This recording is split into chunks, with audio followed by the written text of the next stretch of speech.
What's up, Bills Mafia? I got 6 takeaways from episode 1 of Hard Knocks with the Buffalo Bills. But before we get to that, let's get to that intro. That means that we punched our ticket to go try to win the Super Bowl, and that's it. We got one game at a time, starting at 1 o'clock on Sunday. Love y'all, boys. Love you. Love you. I'll go to war with every single one of you, every fucking game, all right? Love you, 1-7. Here we go. 1, 2, 3, 1, 2, 3. Win.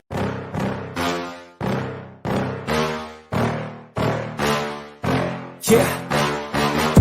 Please tell me that I can't, that I won't, that I fail, that I'll never make it out, yeah. Please tell me all the bad, never good, fill my head full of every single doubt, yeah. Please say any negative thoughts, I pop off when I hear people say I cannot. I get off to the thought of proving everyone wrong, I won't stop to the top, so you better back off and get lost. I'ma stay loud, stay proud, never running out, never heading south. I'll be spreading out, call it word of mouth, can't put me down, I'll be getting loud. You can have it douse, not what I'm about, have your fucking cloud. It be raining now, I keep making sound, go another round, bitch I'm legend bound, can't stop me now. You don't wanna fuck with me, a slow burn like a disease. Just tell me that I can and I'll show you things that you couldn't believe. Just tell me that I can. Just tell me that I can. Just tell me that I can. Just tell me that I can. It's showtime. Welcome to the Mafia Sports Report. I am Tommy. Please like, subscribe, hit that notification bell because I always forget to tell you. What up, Bills Mafia? So last night was episode 1 of Hard Knocks with the Buffalo Bills. And, yeah, I thought it was good. I did. Did I think it was the best ever Hard Knocks episode? No. But, look, the Buffalo Bills they're not gonna give a lot here. And I'm sure Sean McDermott addresses players. They all know what the deal is. They all know the cameras are there. They know this is a TV show, right? So they're not going to give a whole bunch. That's one. Two, I'm sure some players and some coaches aren't thrilled that they have to do this. And just a heads up, I told you guys years ago, I predicted this. I told you guys that the NFL will, in time, they will make every NFL team do a Hard Knocks episode, whether that be the Hard Knocks in the season, Hard Knocks in the off season, and you got to remember, Hard Knocks also does in season. So in time, every team will have to do it. I was saying that years ago when me and Mikey were live. Because you see that's where the NFL is going with the international play. The NFL is business. It's money, right? They want their brand everywhere, right? They want fans coming in from every country watching the NFL. Why? Because it means more money. And more eyes on the brand means more sponsors, right? More streaming services willing to pay high dollar, top dollar to get to view their games, right? And what better than Hard Knocks on HBO, right? And listen, I don't have a problem with it. I don't. I enjoy it, right? I do. So I can also understand the other side of it where, you know, a team may not enjoy it, right? You're especially teams that are focused for, you know, a Super Bowl run, like the Buffalo Bills are, right? So, you know, last night you could kind of see that from like Josh Allen. Like I kind of felt like he was not bothered by the cameras, but you could tell that he's just not comfortable with it. That's how that's what I took from right away. When they sat Josh Allen down, the very first thing when they had Josh Allen sit down on the bleachers there and talk, I just felt like Josh was just like, right? Like, okay, let's just get this over with. But that's what I saw. But overall, I thought it was a good show. But let's get to these takeaways. Let's bring this up real quick. All right, here we go. All right. So we got 6 takeaways. By the way, shout out to Bills Wire, my favorite silent co-host. They never talk back. And if they're wrong, I'm going to tell them, and I'm going to be right. All right, here we go. 6 takeaways. So, low drama start. Over the past few days, the spotlight for Bills training camp has revolved around James Cook. The running back is now holding out a practice as he wants a new contract. That drama is not on this week's episode. That most likely saved for next week. Sorry to disappoint. And yes, it wasn't. It seemed like they cut it off right there. But best believe that will be on next week's episode. And ongoing if this James Cook contract isn't completed by the start of the season, which I still don't think it's going to be, guys. Now look, I could be wrong, and they could work out a deal this week, right? Who knows, right? Kyrie Williams just got paid, right? What did he get paid? He's getting paid around, I think it was 10 a season, if I'm not mistaken. Let me pull up Kyrie Williams' contract. I believe it's 11, maybe even possibly. Let me see here. Kyrie Williams. So Kyrie Williams got, and I know, and the guarantee is really what the most important thing is. So let's see his deal. And by the way, their numbers very similar. So he did a 3-year deal, $33 million, so about 11 a year, and he got a 23 guarantee. So what that tells me, is he's, that contract there is kind of giving Bean and Cook a realistic look at what his contract should be if there's an extension done. In that $12 million category per year. I think he's slightly better than Kyrie right now. Younger, right? Has more tread on the tires. So if I'm going to do a deal with Cook, I think 12 is where I'm at for Brandon Bean. All right, that's where I draw the line in the sand, and I would say 25 on the guarantee. Right, so Kyrie got 23, you bump it up $1 million, $2 million, and I think everybody's happy. Now, if James Cook is unwilling or wants more, then I think it's just not going to happen. And look, James Cook is going to have to play this season. So, if I'm Bills Mafia, I'm not really worried about this hold-in. I'm not, because James Cook's going to play. And if he chooses not to, then he's really hurting himself by game checks, which is a lot of money because he's due 5.5 this year. So you do the math. That's a ton of money per game. And it's not looking good for him because he's not showing other teams, other GMs, what he's capable of if he can repeat what he did last season or come close, right? Because if he has another good year, then okay. Then he's saying, hey, look, I told you I could get double-digit touchdowns, right? That I could get over 1,000 yards again, on the ground. That I can get 1,300 all-purpose yards, 1,400, right? And he's also showing Brandon Bean that too. So maybe, because you never know, Brandon Bean at the end of this season could go, you know what?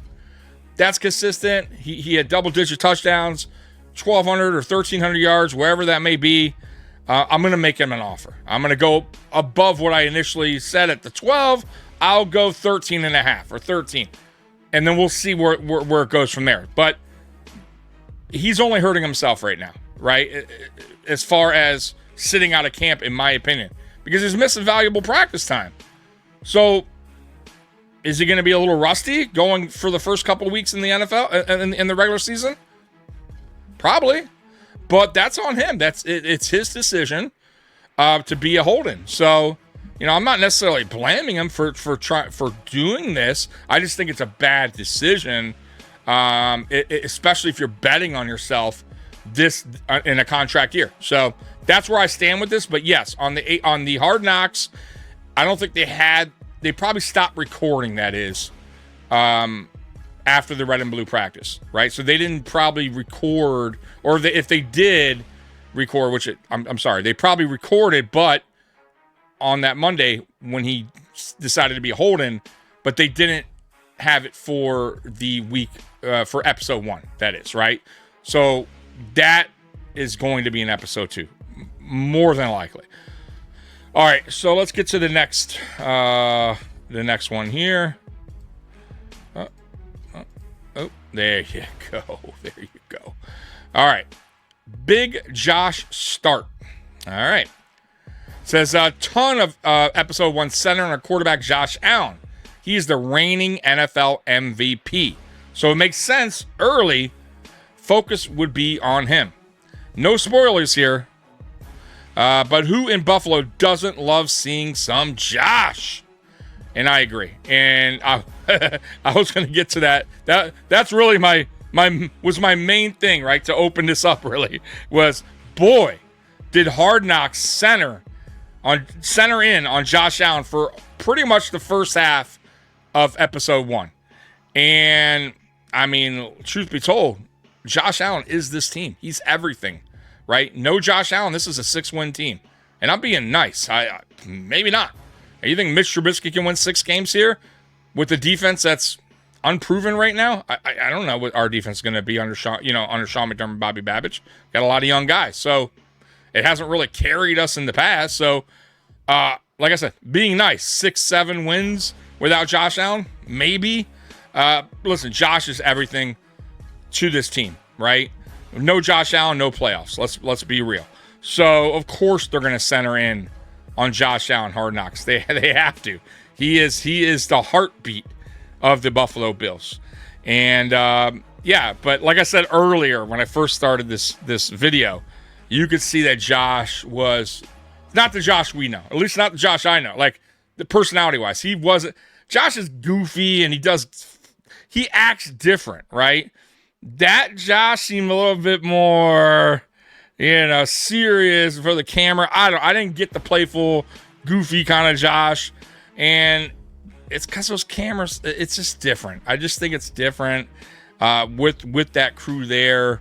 And I'm telling you, Sean McDermott definitely talked to the players about, hey, the cameras are going to be here. Act this way. Don't do this. Don't give too much. Don't say too. I'm sure. But that's just how I see it. All right, next up. All right. Trey, easy fan favorite. And he is. In a really nice twist, there is plenty of discussion on veteran cornerback Trey White, who returned to the Bills this offseason. He has long been a fan favorite in Buffalo for years. But in a slight spoiler, White is portrayed very well in episode 1. It's hard not to like him, as expected. On the downside, White discussed the injury first-round rookie Max Harrison sustained. A knee injury will keep him out for a few weeks. Yeah, man. I got to say, look, when we first signed Trey, I was cool with it, and I'm still cool with it, obviously. But I wasn't overly amped up that Trey White was back, right? I love Trey. I respect everything about him. Awesome dude on and off the field. But I just didn't see him getting the starting CB2 role, right? I just felt like after suffering back-to-back seasons with devastating injuries, season-ending injuries, that he was far from what we remember. And he got cut by the Rams last year early on. He looked a little better for Baltimore, but I still thought Trey lost more than a step, right? And I said, you know what? The good thing about Trey coming here was he knows the playbook. He knows the team. He knows the coaching staff very well. And he's a good influence for the young guys, right? He's going to help out the Max Harrisons, right? And the Christian Benfords even, right? Just kind of, give him his knowledge of what he sees. And that's how I saw it, right? I never saw it as Trey's going to come in here and be CB2, right? But, from everything I'm hearing in camp so far and, clips that I've seen, and obviously the Max Harrison injury, Trey's looking like he's going to be CB2 to start the season. I mean, for sure. I mean, I don't see, unless for some reason, knock on wood, Trey gets hurt before week 1, I believe Trey White will be CB2. And listen, man, I'm proud of him. I am.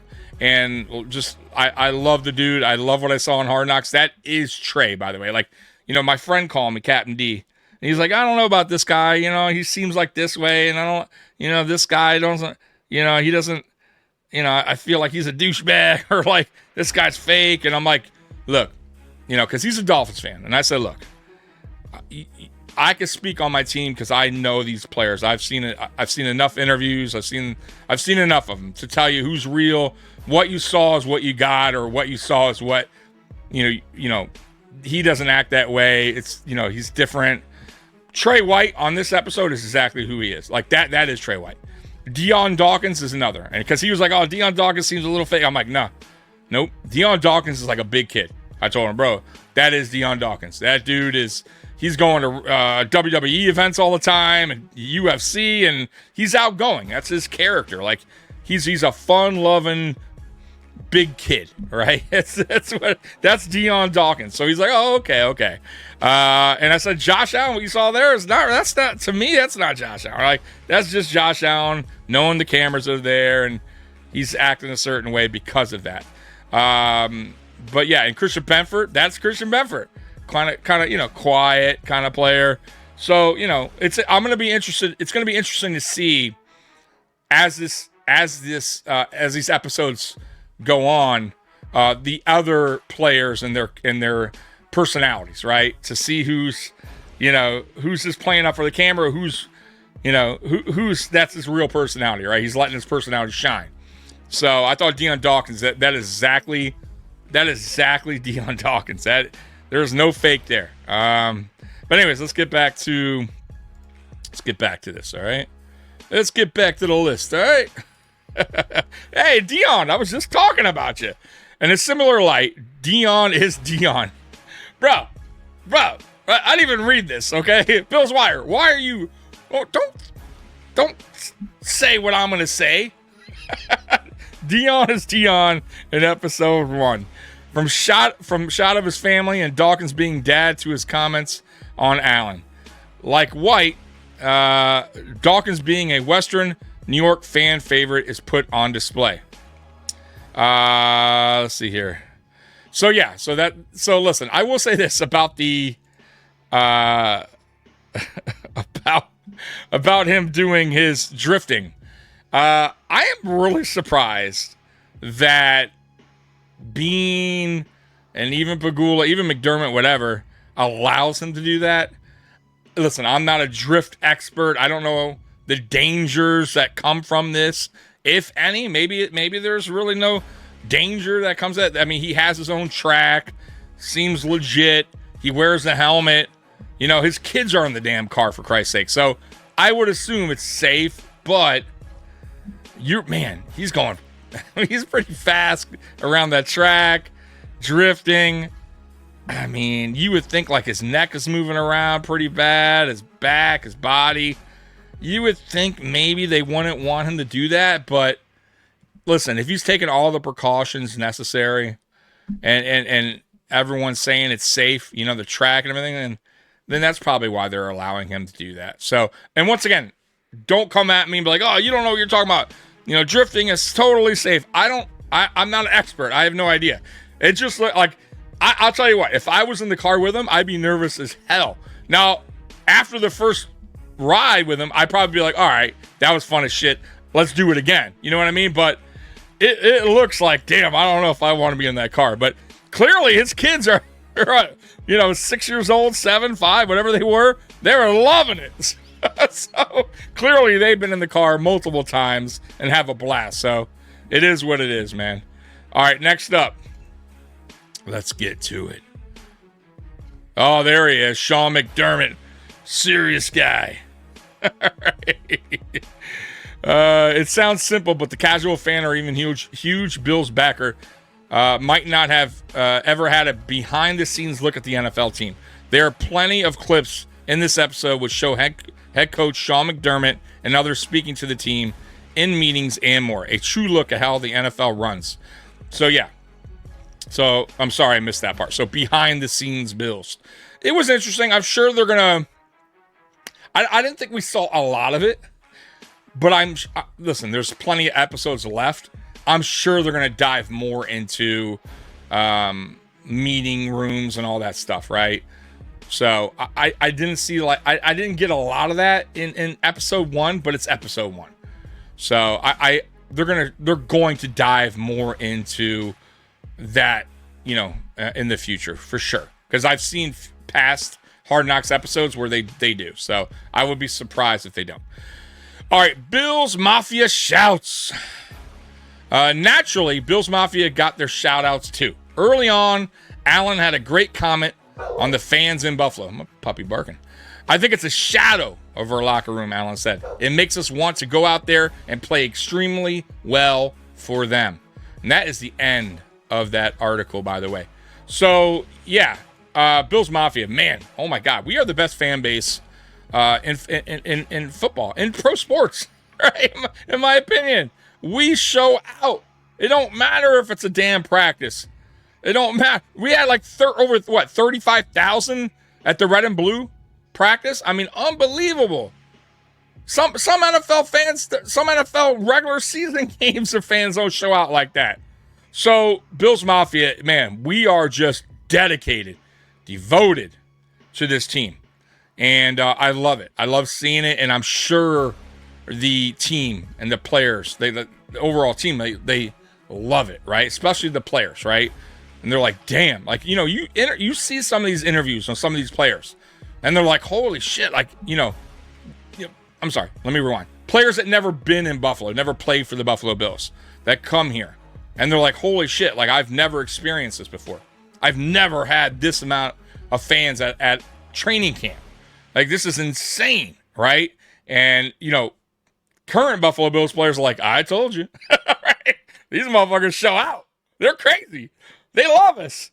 And I think that like the new players are just like, this is fucking awesome. This is like college. This reminds me of when I played in college. Because we had that college atmosphere on a pro level team. That's crazy, right? That players come here and be like, bro, this feels like college. This is unbelievable, right? Right? So it's awesome. I love my team. I love Bills Mafia. That's why I always tell you guys that, pretty much after every live we do, I love you, Bills Mafia, because I do. I love Bills Mafia, man. We stick together through the thick and the thin, man. We've been through the dirt and we've seen the top of the mountain, right? Now we haven't got, man, that's tough to say. We've seen almost the top of the mountain. We've gotten so damn close to the top of the mountain, right? We're almost to the top of the mountain. So, hopefully we get there, but yeah. But we've been pretty high, right? So, hopefully this year we finally reach the very top of the mountain together, right? And get a Super Bowl, man. Like, golly, guys, like, just give me one. So, yeah, man. So that's what I got out of Hard Knocks, the first episode out of Hard Knocks. It wasn't the greatest episode of Hard Knocks I've ever seen. I'm not going to sit here and lie to you guys, but I thought it was good, right? I did, and I think a lot of other fan bases that are watching this are going to learn a lot from our, or at least see a lot and judge maybe this team, these players a little bit differently than maybe they have, or look at these players differently. We got some good players, some good dudes on this team. Like, come on, man. It's so easy to root for Trey, right? Like, come on. You got to root for that guy, right? Trey White is so cool, man. That scene where he goes into the ice cream shop, the Trey Day Sunday. Sign me up. Sign me up. I want a Trey Day Sunday.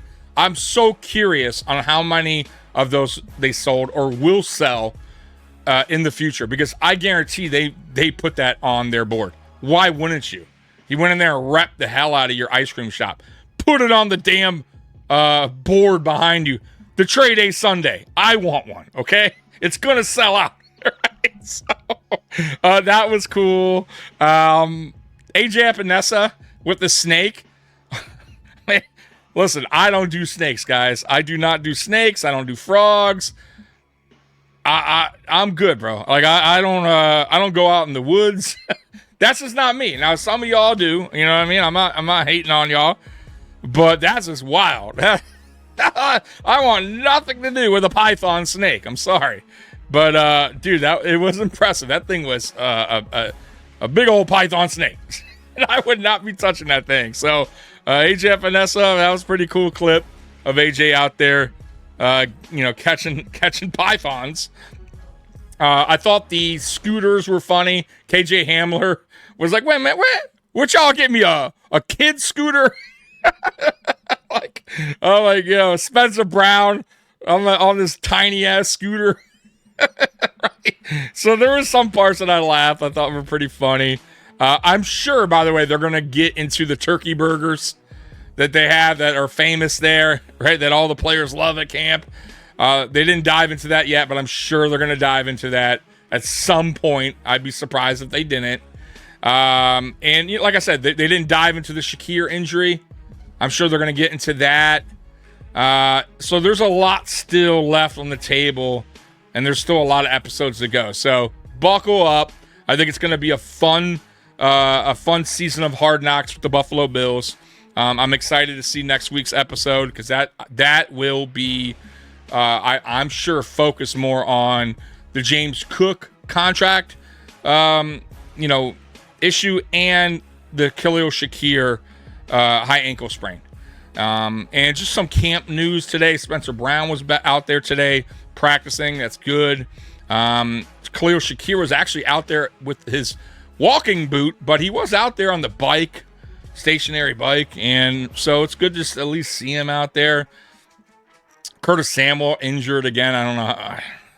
I got to read more into that, but he wasn't at practice, so that dude is just like a walking injury apparently. I don't know. At this point, I don't know what to tell you about Curtis Samuel because when healthy, I feel like this guy can provide some good stuff to the offense, right?